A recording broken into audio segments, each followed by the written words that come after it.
And so you can probably tell from my accent that I am not from Scotland. I actually am from the United States. I'm actually one of the directors for the electric vehicle platform, Trywire.com. Before we actually get started with the presentation, which is divided into two sessions today, I want to just give you a little bit of information about myself. I currently split my time between Dallas. I spend about half my time in Dallas. I spend the other half in Glasgow. That's where the parent company of Trywire is headquartered. The parent company's name is Enersoft International. Enersoft owns Trywire.com. I'm originally from Nevada, so I've actually spent time in large portions of the U.S. I have two different engineering degrees. I went to the University of California, Berkeley. My two degrees are in chemical engineering and material science engineering. Just going back in before I went to university, I've been involved in sustainability and the cyclic economy for my entire career, and in fact, from the time when I was a small child. One of the first things I did with regards to the cyclic economy was when I was still in primary school. I built a solar-powered heat exchanger, hot water heater from recycled aluminum cans. Once I got older, once I finished university, I went to work for Mobil Oil before Exxon purchased them, and they became known as ExxonMobil. I'm going to go over some of the things I did at ExxonMobil because it's key to my entire presentation about how you can view something as a challenge becoming an opportunity. I left Mobil Oil in the early 90s and moved on to the IT industry. Since moving into the IT industry, I've started several successful companies. I started an IT training company in the late 90s. I started a PC gaming supplier. And I started a nonprofit IT consulting company. It's called the Acumen Foundation. And that company is actually still operating today. That's the company I actually run in the US. Going on to what actually brought me to the UK, myself and one of my partners from the Acumen Foundation, we started Enersoft International 3 years ago. And Enersoft International's original goal was to create software for the electric utility industry. And we chose to locate in Glasgow because of the large supply of software engineers coming out of the universities and college there. And it just worked out well for us. As part of that effort, we were promoting a set of products that promoted electric vehicles. And we actually presented that set of products to a number of our utility customers in the US. We presented it to a number of investors. And they all provided a similar feedback that, hey, if you really want to drive people to electric vehicles and you want people to really be buying electric vehicles, then sell electric vehicles. Don't just tell them how great they are. And that's where the whole idea of the Trywire platform came from, was we wanted to overcome some of the impediments of people not purchasing electric vehicles. And what we found is there's impediments everyone's aware of, and I'll go over them briefly here in just a bit. But one of the things people do not focus on when it comes to people not driving electric vehicles is the fact that the current supply chain has virtually no incentive to sell electric vehicles. That if you walk into a typical car dealership, even if they have electric vehicles, they might not have them in stock. And if I'm a salesperson, I don't want you to leave without buying a car. So if I have to sit there and do a lot of work to convince you to buy an electric car, then I'll be honest, I'm probably scared to do it. I will try to steer you somewhere where you're not scared, where it's not changed, where it's easy for you to make that decision to buy an internal combustion engine car. And that's what Trywire is really meant to address. We only sell 100% of battery electric vehicles. That we view that's the future, and we just want to actually be ahead of the game. So we actually took Tesla's successful model of selling, hey, we sell electric vehicles online. The difference is we don't sell just Teslas. We sell electric vehicles from every manufacturer. Let's move on to our next slide. That's a little bit about myself. What I do want to discuss is just I begin my discussion with looking at, too many times I think people look at transitioning to electric vehicles, just the whole net zero challenge, which is a huge challenge. It's the biggest challenge any of us are ever going to face in our lifetime, definitely the biggest challenge humankind has probably faced in thousands of years. And so it's definitely not easy. But there are parts of this challenge that are easy. And that's really the parts that I want to look at. So I've got a couple of stories about when a challenge actually turns out to be an opportunity. And that's really what I view electric vehicles as. is that they're a huge opportunity. And I think too many of us view them as just a challenge piece that, oh, it's scary, it's change. I don't really want to do that. The first of those stories comes from when I very first joined Mobil Oil in Los Angeles when I left university. My first assignment there was reducing refinery flare emissions.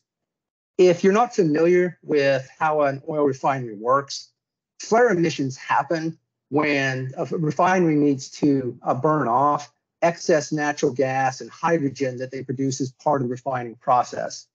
Of course, when you get these excess gases, you can't just vent them into the atmosphere. That's definitely frowned upon. So instead, for years and years, they've been burned off in what are called flares, and they're common throughout the oil industry. My first task as a very young engineer at Mobil was to reduce those flare emissions. Our initial target was to reduce them to less than 2 million cubic feet a day. That sounds like a fairly large number. Oil refineries produce a lot of excess natural gas. But after a year of being on the job, the target was changed to 0. And you might think that this is an oil refinery based in Los Angeles, California, that we had to reduce those flaring emissions to 0 because of government regulation. But that wouldn't be the case. The reason we were tasked with reducing to 0 was because if you were taking this excess natural gas and just burning it off, you were literally wasting money. That instead of using that excess gas to actually heat oil, to actually drive the refining process, they were just wasting it. They're just burning it. So it was literally driven by the bottom line. That it wasn't regulation. It was, we want to stop wasting this money. And by reducing refinery flare emissions, and we had target, we reduced them to 0. That on a daily basis, the Mobil Oil refinery in Torrance, California, had their flares effectively turned off. It saved Mobil $15 million a year.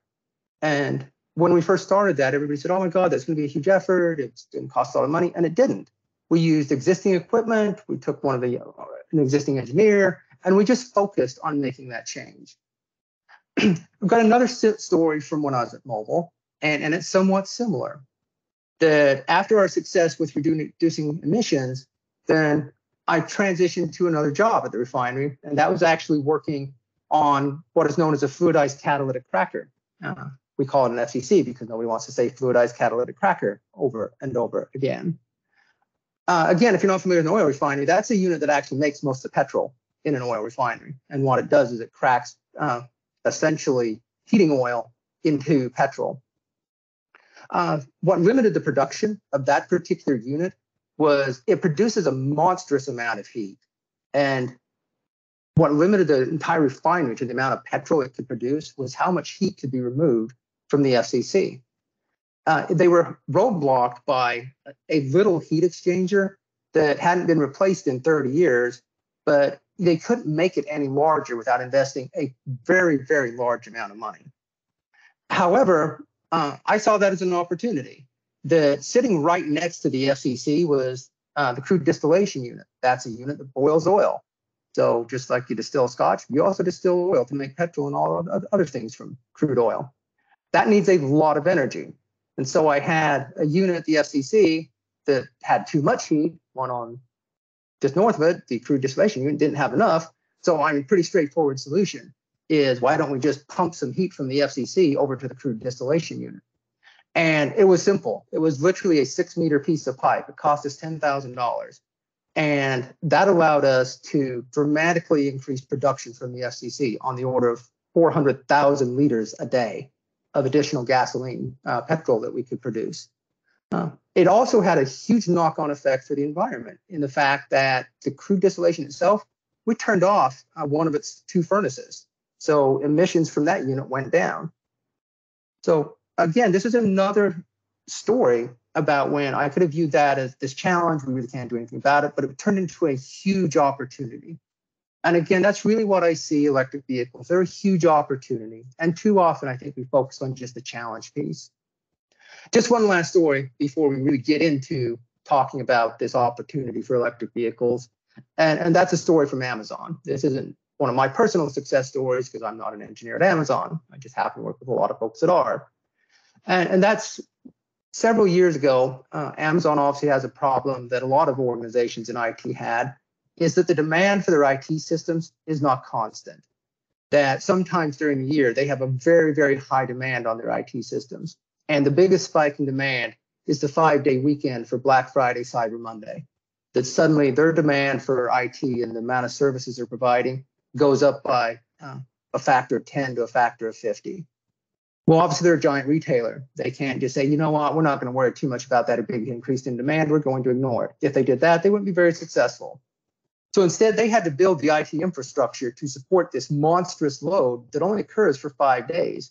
The other 360 days of the year, they didn't need nearly that much IT infrastructure. Of course, some intrepid engineers at Amazon realized, you know what, we've got a bunch of spare IT capacity. Why don't we sell it to other people that need it? And voila, Amazon Web Services is born. That again, it was a challenge that they had this need for a lot of infrastructure, but not very frequently. And they've overcame that challenge. It provided a huge opportunity. AWS is Amazon's most profitable segment. It's one of the things that made Jeff Bezos one of the richest men in the world. It certainly wasn't the government regulating, you know what, we should share IT infrastructure. And of course, if you think about it, that's had a huge benefit to the environment, is that that's allowed a lot of organizations to flat shut down data centers where they were also wasting a bunch of spare capacity. So by sharing IT infrastructure, we've significantly reduced the demand for electricity from data centers. So again, this happened to be a win for the environment. Mobil shutting down one of their furnaces was a win for the environment. But not a single one of those decisions was based on regulation. Not a single one of those decisions was based on people's desire to do what was right for the environment. It was a business decision. It was a right financial choice to make. And that's what EVs are as well.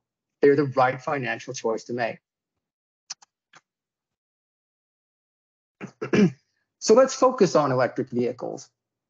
So we all know that as part of getting to net zero, we absolutely have to electrify the transportation system, that we can't keep burning stuff, that if we're going to be burning something, then it's pumping emissions into the atmosphere. And of course, if we look at why aren't more people driving electric vehicles, when we first were going to launch Trywire.com as part of our due diligence, we said, you know what, let's go out and do some market research. We hired a firm in Edinburgh to help us out, and we surveyed thousands of people. And we literally asked that question, why don't you drive an electric vehicle? And we're not the only ones to ask that question. Plenty of people have. And it really all boils down to this same set of 3 issues. It's one I refer to as range phobia. They don't go far enough. The charging infrastructure is not ready. And then cost. I want to address each of those 3 in turn, because again, I think it's all a perception. That I'll be honest, I do not believe in this current state of the industry that any 3 of these are any longer valid reasons to not drive an electric vehicle. The first of those is range phobia. So when you talk to someone, why are you not driving an electric car? They quite frequently, well, they don't go far enough. And I ask people, well, what is far enough? If you ask the vehicle industry, it seems that it comes out 300 miles. 300 miles is just, quite frankly, some number that somebody cooked up. That's how they size petrol tanks in a car. So a car can kind of go about 300 miles between filling them up again. And I look at people and it's like, do you really need to drive 300 miles without stopping for fuel? And the answer is no. And you can look at tons of statistics put out by the vehicle industry. People do not make 300-mile trips. People make a whole bunch of itty-bitty trips. Even in the US, people do not routinely drive 300 miles. We drive maybe 30 miles at a whack. And so if you really look at it from that standpoint, it seems that to do most of my normal day-to-day travel in a vehicle, I need something that will go about 30 miles. And every electric vehicle will go 30 miles. Even if you don't charge it for 3 days, you only need one that goes 100 miles. And virtually every electric vehicle now has at least a 200-mile range. So it's really, I really just kind of snicker somewhat now when people say they don't go far enough. It's like, sure, when you make that every couple of month holiday trip that you need to absolutely drive 200 or 300 miles in a single go, sure, you might want something to have a little more range. But again, I point out that you probably really don't need to make that in a single jump without stopping to power up your car. And that leads us to, of course, the next concern is that the charging infrastructure is not there. I'm going to wait until there's more public chargers. And this, I think, is one of the biggest problems with the electric vehicle industry itself, is that the industry itself does not do a really good job of leveraging the biggest benefit of EVs from fueling standpoint is the fact you charge them at home. You literally can't do that with a petrol car. Everybody is not going to build a big petrol tank at their house to fill up. But electricity is everywhere. It's ubiquitous. You can go anywhere and there is electricity ran. I can't say that about petrol. Petrol is in very specific locations. So if I look at charging infrastructure, I can charge at home. I really need to leverage that. Of course, if I'm a business person, I can also look, you know what, I can put chargers in for my staff. And that's one of the things I'll talk about here in just a little bit as we get into more details about how we as a business can seize this opportunity to help our employees transition to electric vehicles. Of course, going back to that range thing, and you know, sometimes you literally do need to drive long ways. You might want to drive down to London. You might want to drive up Inverness. And so you are going to drive 200 or 300 miles. So you do at times need public charge points. And I hear people again, they're not ready. That's not true. There's 36,000 charge points in the UK today, not 10 years from now. They're here right now. And there's only 9,000 petrol stations.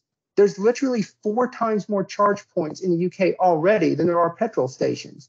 And I'll guarantee you, there has not been a person in the UK that worried about finding a petrol station in probably 100 years. And so it's just all perception, that it's all about kind of making some small changes to how we do things. And then, of course, that brings us to our last major reason people don't go electric, and that's cost, that electric vehicles cost too much. And this one is just flat wrong, is that it's wrong for several reasons. First, when you actually look at electric vehicles, the majority of electric vehicles are luxury automobiles. And if they're not luxury automobiles, they're high-end versions of a car. So one of my staff just got the Hyundai Ioniq. It's a fantastic little car. It's a Hyundai. Is that a luxury car? No, it really isn't, but it's a high-end Hyundai. And if you actually compare the Hyundai Ioniq that Angus just got to a comparable petrol car from this exact same line, they cost virtually the same thing. But that's before the government throws in a lot of very, very incredibly generous incentives. And that's what my next slide is going to discuss, is that this is why I laugh about cost being a concern. This is so not true. There's huge financial opportunities. There's OLEV plug-in grants that range from 2,500 pounds for a car. You can get them for mopeds. They're only 1,500 pounds.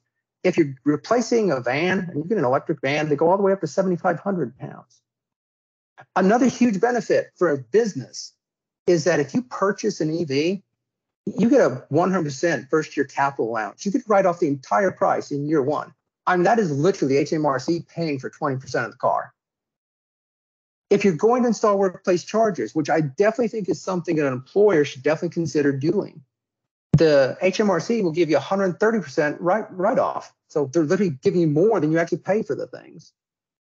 And then I get to what I think is the most compelling benefit of all. And it's one that I do not believe is leveraged nearly enough. Not nearly enough people take advantage of it. And that's the fact that if you actually provide electric vehicles to your staff in lieu of actually giving them cash payment, that they're only going to pay 1% benefit in kind on that pay. What that amounts to is that HMRC is going to pay 20, 40, all the way up to 46% in Scotland of the price of an electric vehicle if you implement a salary sacrifice type arrangement, which is fully approved by the government. This is one of the things this is what I will focus on for the rest of this discussion, is Trywire.com's implementation of this scheme. And we hate the term salary sacrifice. Nobody wants to sacrifice salary. So instead, our trademark implementation of that scheme is called Salary Boost. So let me look at more details about that, because this is what makes this such a compelling reason to switch to an electric vehicle. With Salary Boost, it's literally a silly financial decision to buy a petrol car. So what exactly is it? So first, it's straightforward. Employees elect to take a portion of their compensation, instead of in cash, they get it as a benefit. So it's a benefit in kind. And in this particular case, the benefit in kind happens to be an electric car. This is nothing new. You've been able to provide company cars to staff for a long, long time.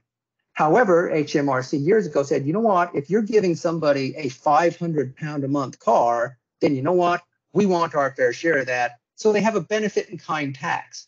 They don't tax it as cash. They cook up some percentage to essentially make it a wash between paying someone in cash and paying them with different types of benefits. In the case of petrol cars, the benefit in kind tax is somewhere between 25 and 37%. It's based on the amount of emissions of an internal combustion engine. However, again, going back to the previous slide, with an electric car, it's only 1%. Most of your employees are familiar with this type of arrangement. It's how pensions work. It's how the child care tax credit works. And I know a lot of organizations are familiar with the cycle to work scheme. And this is the exact same thing. This is the fourth thing you can provide to employees that literally allow them to pay with pre-tax dollars and not incur a huge benefit in kind tax bill. It's certainly an incredibly valuable benefit to your staff. And I have on the bullet point here the giant balloon that says it has no cost to you. That's not entirely true. It doesn't have a cost to you, but it might actually be negative. You might actually make more money. It's a benefit that actually might pay you back, not just your employee, but you, the employer. I point out in my last balloon over here that you do have to take advantage of this straight away, that every opportunity is fleeting. And this is another opportunity that will undoubtedly go away in the near future. HMRC only has this labeled going out to 2025. And if past experience is any indication, I doubt they will renew it past 2025. You can see that with the OLEV grant. The OLEV plug-in grant has been reduced and undoubtedly will itself go away in the not so distant future. And obviously, they're the government. Their interest is trying to get people to switch to electric vehicles. If the majority of people are already driving electric vehicles, there's absolutely no incentive for the government to keep providing very, very valuable benefits to them that it's costing government a lot of money. So that's why I really emphasize people need to take advantage of this while they can. I just want to walk through our actual implementation of Salary Boost. So the first question I typically get from a lot of people is, well, what exactly cars are available? And I have three examples up here. And the reason I present three examples is I really want to emphasize to organizations that Triwire's Salary Boost scheme is not just for people who traditionally have a company car. It's for virtually every employee. This is a benefit you can provide virtually all of your staff. And so that's why I have these three different examples of automobiles, starting with one that's very inexpensive to one that is very expensive, a very, very nice automobile. And the first of those is Renault Zoe. With Salary Boost, it's going to cost someone only 250 pounds a month, give or take. This is someone I'm assuming is in the 20% tax bracket. What's included with all of our Salary Boost offerings, and I have on the slide, we have 70 plus cars available.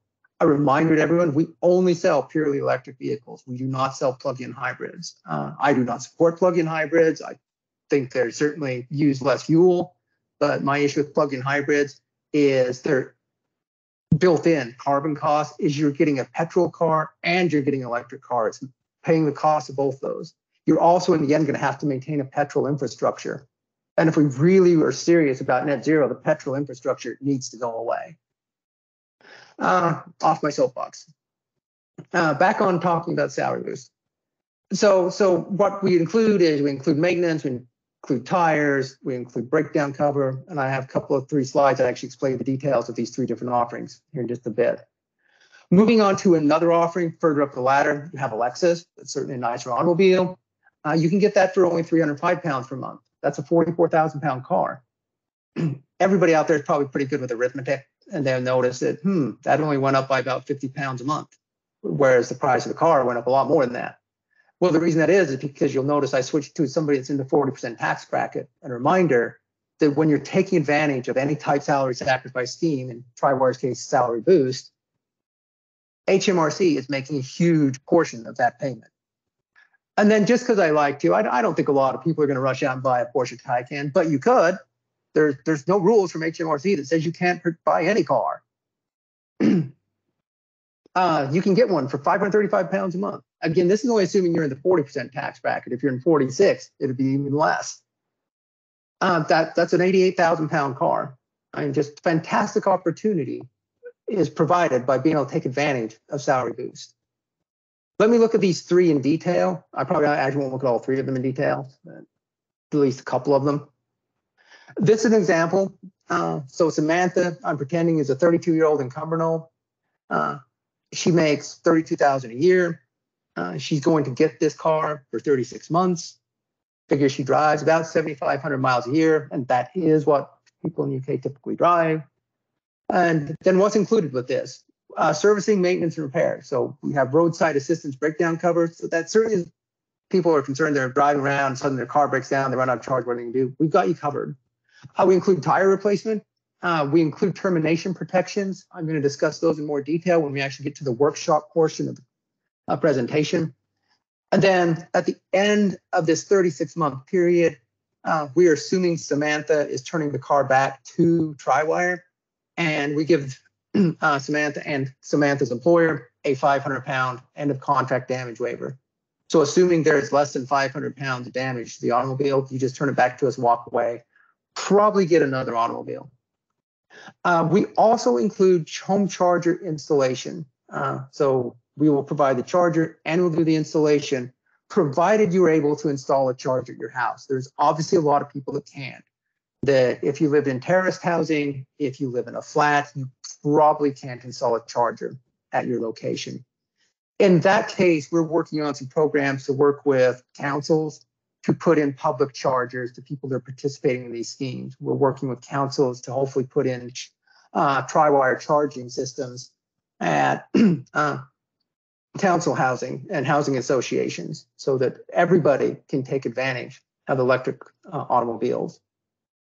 Let me look at details where some of these numbers come from. Where is this 251 pound a month cost coming from?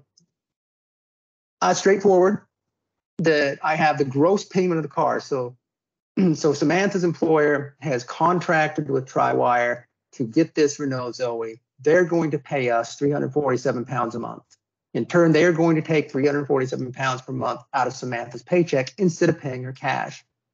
However, keep in mind, this is coming out of Samantha's paycheck before national insurance, before income tax. And that's key, is that now, because her taxable income has been reduced by 347 pounds, she is paying 69 pounds a month less in income tax. She's paying 26 pounds a month less in national insurance. Of course, the taxman giveth, the taxman taketh away. So taxman comes out, she's still going to have to pay a BIC tax, a benefit in kind. However, since it's only 1%, it's literally only 4 pounds a month. It's literally it's negligible. And that leads this to a net payment of 256 pounds a month when you include the BIC. This has total savings of 3,180 pounds a year. I mean, that is incredible. That's the taxman, HMRC, giving Samantha 3,100 pounds a year. Look, that is almost a 10% increase in her salary. That is incredible. And even when you go into year 2 and year 3 of her lease, that BIC doubles from 1% to 2%, but that's only an extra 8 pounds a month. So you're still getting huge, huge financial savings. And this is why I point out, Samantha would be making a very silly financial decision to buy a regular Zoe. That since the government is literally throwing 3,100 pounds at her, that is going to make that the electric version of the car much, much less expensive. And when it comes to operating costs, electric cars are way, way less to operate. Our employee, Angus, who actually just got the Hyundai Ioniq, he actually filled it up and it cost him five pounds to fill up the car. And there is no way you can fill up a petrol car for 5 pounds. I mean, that isn't going to get you but a couple of liters. Let's just look at a couple other examples. They're the same ones I had before. This is Anne. She's a 43-year-old marketing director in Edinburgh. She's going to actually get the Lexus fully electric UX 300e. That car is roughly 45,000 pounds. She's getting it for 48 months, and her salary is 55,000 pounds a year. So that puts her in the 40% tax bracket. Looking at where those calculations break down, again, ANZ employer is going to pay Trywire £568 a month. And they're going to take £568 a month out of ANZ salary, again, before taxes. And again, of course, because it comes out before taxes and is saving £227 a month on taxes, £51 a month in national insurance, paying back £15 a month in benefit and kind tax, leaving a net payment of £305 a month, or a savings of £12,000 over the course of the entire lease. And I can look at this, the annual savings are literally £3,100. They drop in years 2, 3, and 4 because the benefit in kind tax is doubled, but that's still a very, very small benefit in kind tax. And one of the things I do want to point out, I don't overly emphasize this, is that obviously if Anne is saving £51 a month in national insurance, so is the employer. So this is where I go back to my first slide that says this costs you nothing.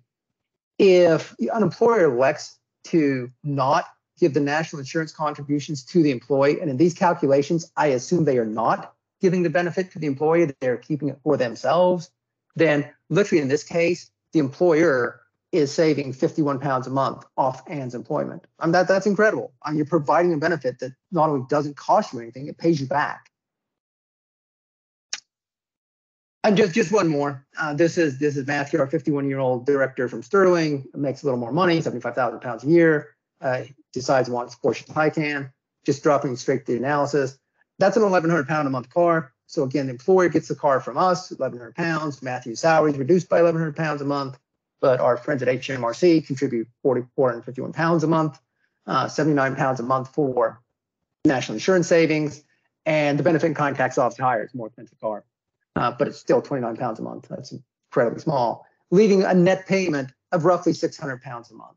It's just incredible what you can do with Salary Boost, that everybody should be driving an electric car. That the reasons for not driving them are literally no longer valid. And if you look at the financial aspect, it is a silly financial decision to not drive an electric car. So what exactly does an employer and an employee do to get started? I'm going to go over the process, and then I'm going to break for questions. Then what I want to do is enter the workshop format of the presentation, where I actually just go in detail about what we need to do to actually plan an implementation for individual participants within Salary Boost. It's straightforward. As an employer signs up, we have a credit application. Again, it's important to remember that the way HMRC structures this type of scheme is that the employer has to get the automobile.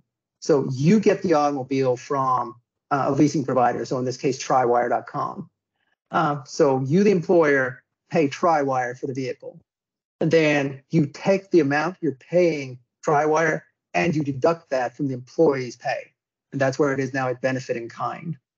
So that's why we take a credit application. You complete and sign a master saying, hey, we're getting cars from Trywire, and a direct debit mandate. We obviously need to collect monthly payment for the automobile, or however we structure the deal. We do have different ways to structure a deal. This is assuming we are collecting a monthly payment for each of the automobiles that are participating in the scheme. We approve the scheme for the employer, again, based on credit approval. We also approve employee eligibility. Technically, the only requirement from HMRC for an employee participating in any salary sacrifice scheme, not just for electric vehicles, but any type of scheme, is that after sacrifice, their salary cannot fall below the national minimum wage. Typically, we don't see that being a large issue, because if someone's looking to purchase a car, they probably already have enough money to pay for the car that's probably not going to pull them below national minimum wage. But we certainly work with you to ensure that doesn't happen. We also recommend to our employers that they not necessarily make this available to any employees that have been with the firm less than a year. And that's primarily just to ensure that the employee isn't going to not work out at an organization.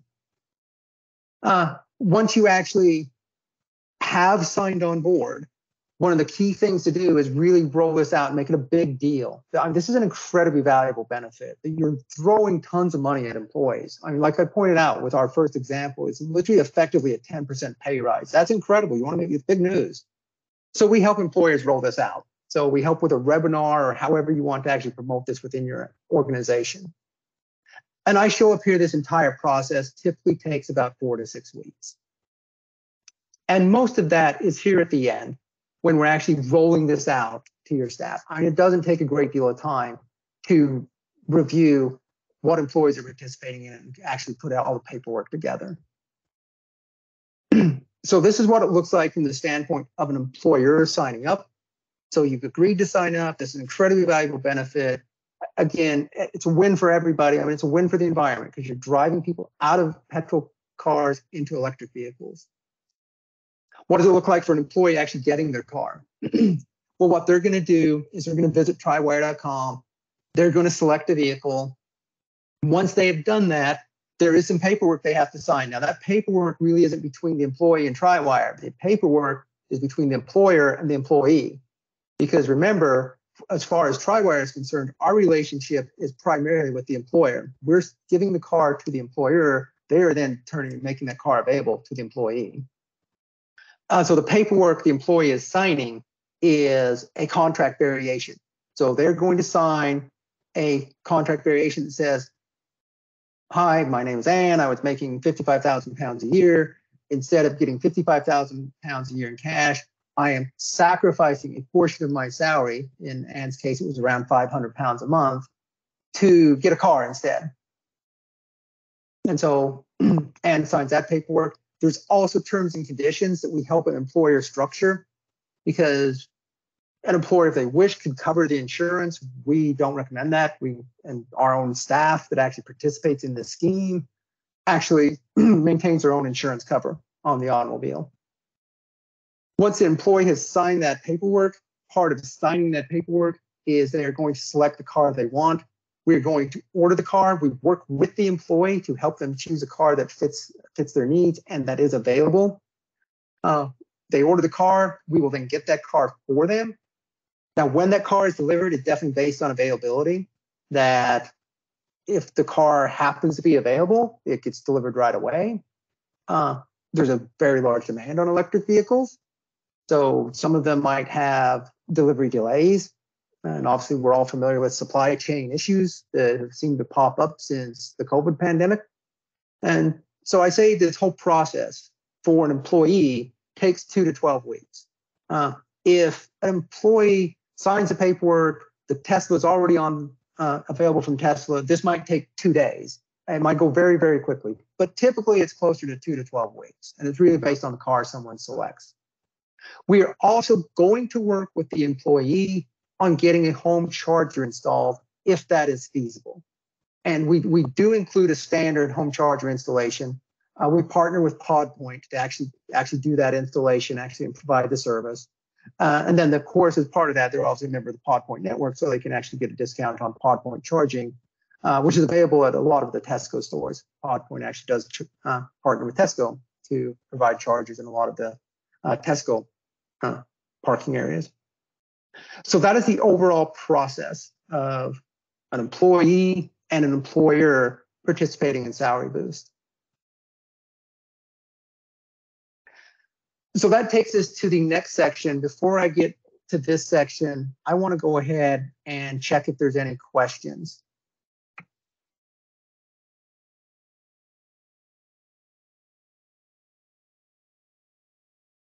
I see no questions in chat. I will take silence to mean either everybody is forcefully on mute and not being allowed to talk, or that there actually are no questions. I think if anybody has got a question, if you want to put either the hand up or in the chat, you should be able to take it off mute. But no, I think if you want to carry on, Rebecca, it looks good. I will carry on. That's what I will do. So switching back to this presentation. So the next thing I want to do is focus on what you would actually do to actually take action, what you need to do to actually start participating in Salary Boost. So the first thing we do is we have a 5-step process. So first thing an organization does is register at Trywire.com. An individual can actually come and register at Trywire.com. An individual can actually purchase an automobile at Trywire.com. However, we strongly advise all individuals that that's a silly thing to do. That as an individual, you cannot take advantage of salary sacrifice schemes because you're not paying yourself. Now, if you are a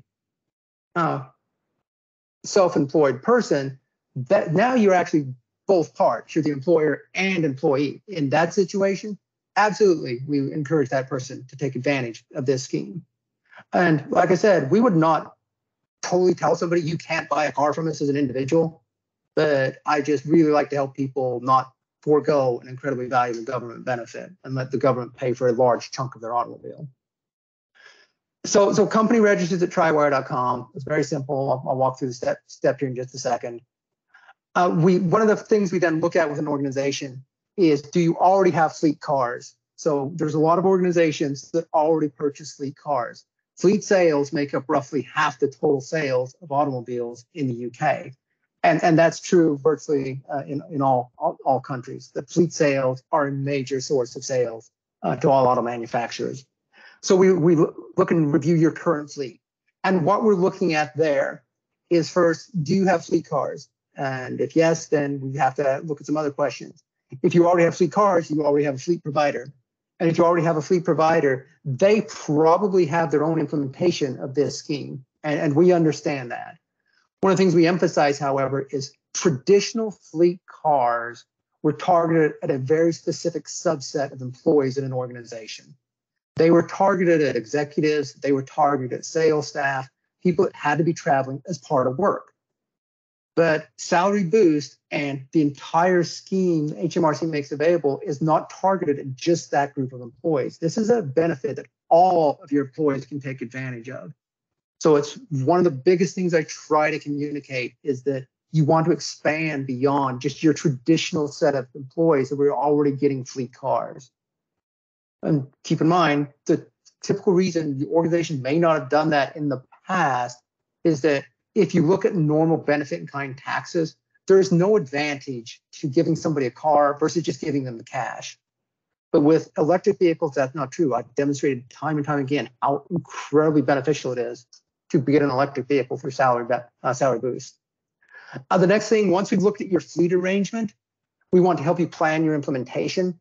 So this is where we ask a lot of questions about what you're going to do that's specific to your organization. We then complete an employee analysis worksheet, and I'll show you what that worksheet looks like. And then what we will do is we will put together the paperwork for an organization. So we will put together what your salary contract variation would look like. Obviously, we'd recommend you also have that reviewed with your legal counsel, with whoever supports you with your HR. We also put together the terms and conditions that you would present to your staff. Again, this is something that would go in your employee handbook. Again, we recommend obviously that you have that reviewed with legal counsel, whoever actually currently manages your employee handbook. And then what we do is review what the potential savings are to you as an organization and to each of your employees. And we include as part of that review what the potential impact on the environment is, because we view this as something you're really going to want to trumpet that you as an organization are doing. We as an organization, now 80% of our staff is driving an electric vehicle or they don't drive a car at all. And by the end of 2022, that will be 100% of our staff. I'm incredibly proud to be able to say that we're doing our part to electrify transportation. So let me go through each of those steps in a little more detail. So everybody that's participating today, it would really be great if you could go and register today. So I'm going to go ahead and paste this link into chat. If you can all follow that link and register, it's because this is going to give credit and allow us to track the impact the West Lothian Chamber and the Small Chambers Alliance is having on helping reduce carbon emissions and helping raise awareness of the financial opportunities that are out there. So let me put action words, let me paste that into chat. Copy.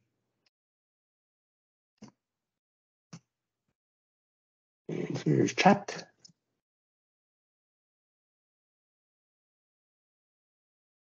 And then I can show you this process is obviously really, really simple. Registration forms typically are. Somebody comes in here and puts in their name. I'm Rebecca Hansen.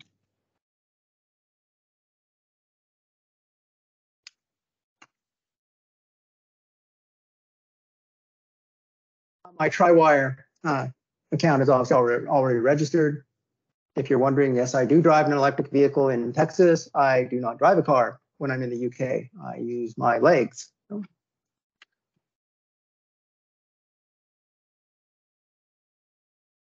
And in Glasgow, we are at G28JX.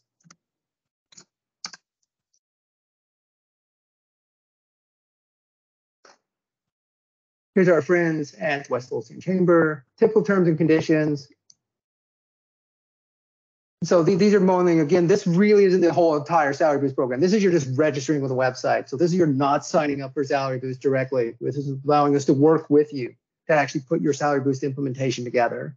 So we would actually put together all the legal paperwork, and that would work one-on-one, obviously not just part of the workshop. So this is just typical registering with the website. So our privacy policy, our cookie policy, blah, blah, blah. And obviously you could read those details, but there's nothing all that earth shattering here. Same thing for our privacy policy. So I'm going to tick those boxes.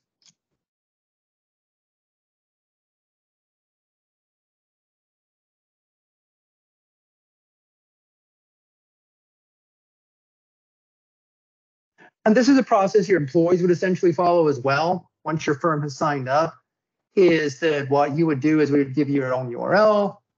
They would obviously come in here. That's what would go in here for the refer.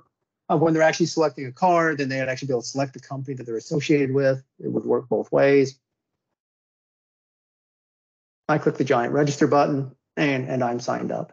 So hopefully everyone that's on the call can take advantage of that and register. That would be incredibly awesome, so that Trywire can help you provide this benefit to your staff. Now, what's that going to look like when they're actually now signing up? So let's go back to our PowerPoint presentation.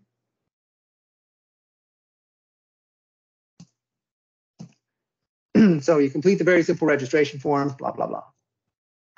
Like I said, so when we're planning your implementation, so you've signed up. I don't include on here putting together the actual master hire agreement. This is the paperwork we put together as part of you answering these questions.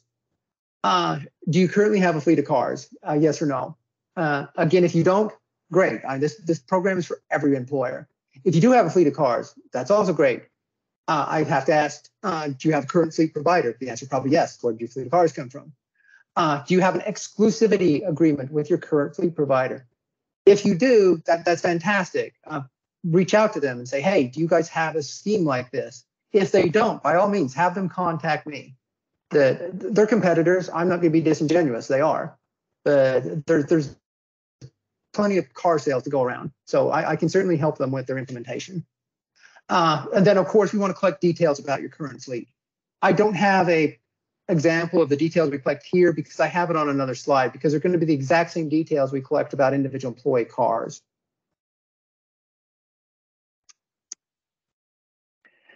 Now we get to a set of questions. These are all going to vary based on employer, and this is how we put together a couple of pieces of paperwork. This is how we put together the master hire agreement that we would sign between employer and Trywire.com.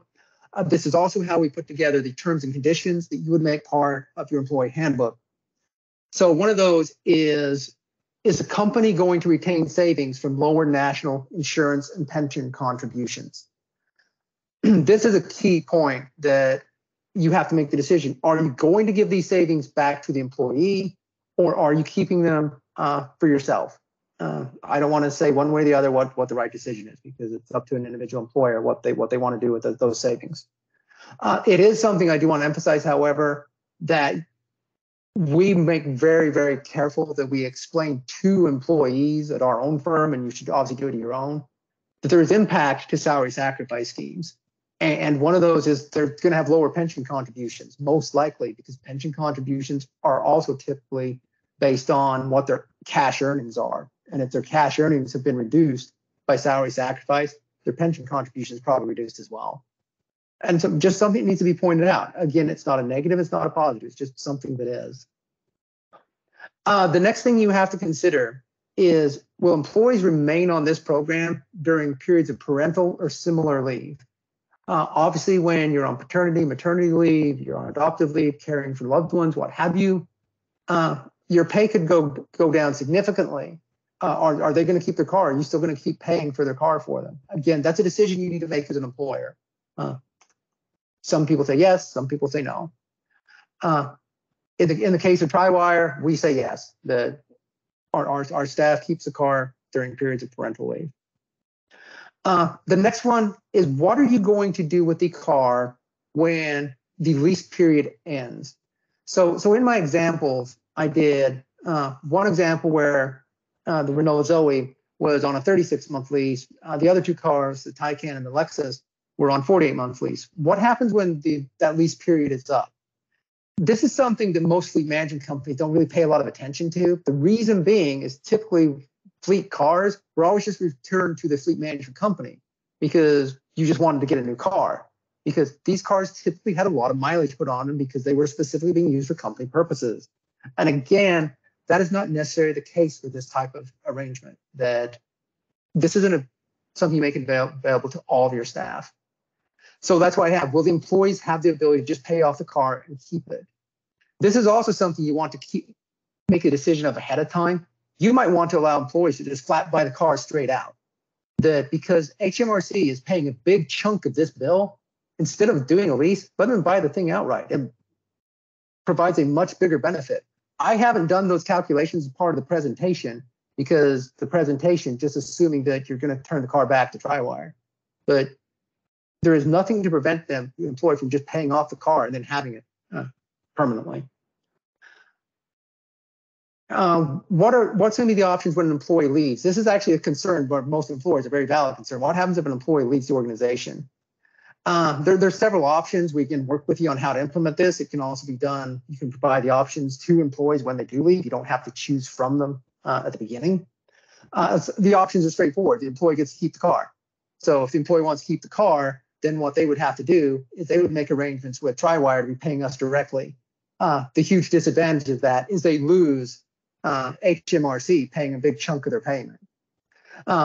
They can take the car with them to another employer. This assumes the employer is signed up with salary sacrifice through Tri-Wire. If they're signed up through Salary Boost through Tri-Wire, then that's easy. However, that's probably not going to occur.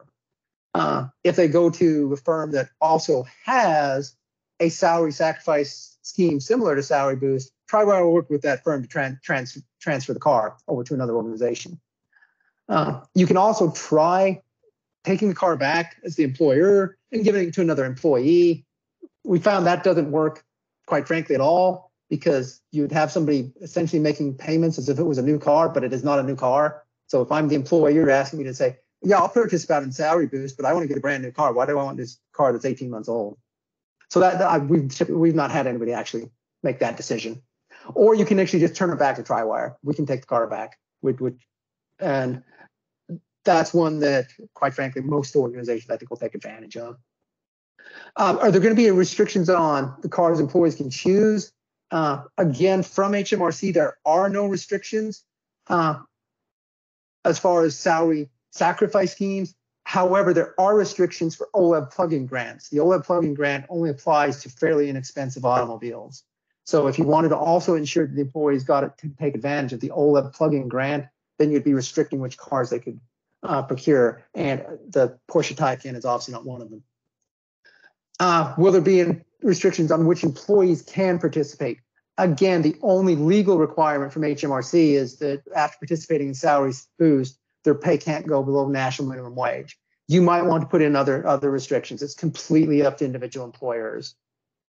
And then the last thing I point out, a decision you need to make as an employer, is will you provide workplace charging? If you are able to provide workplace charging, I 100% recommend that you do. Again, HMRC is doing a huge amount of paying for it. There's OLEV grants for workplace charging. In the end, you would be paying little, if any, for the charger implementation. And this just makes the benefit all the better. It also makes it available to staff that might live in terraced housing, staff that lives in flats that also might have an automobile. If they can charge at work, then it's certainly valuable to them. I notice we're running up on time, so let me speed up just a little bit. The information we collect about your individual employees, straightforward, is obviously what the employee's name is. So these are people that are planning on participating, what their salary is, what their current car registration number is, and I've listed as their prospective EV payment. So how much would they expect to be paying for a car? And that might be from what they're currently paying for an automobile. They might want to pay a little more. And we use that simply to help plan what car is right for them. We collect your current car registration number to, again, help plan which car is right for you, but also to audit and report on what your actual CO2 reductions are.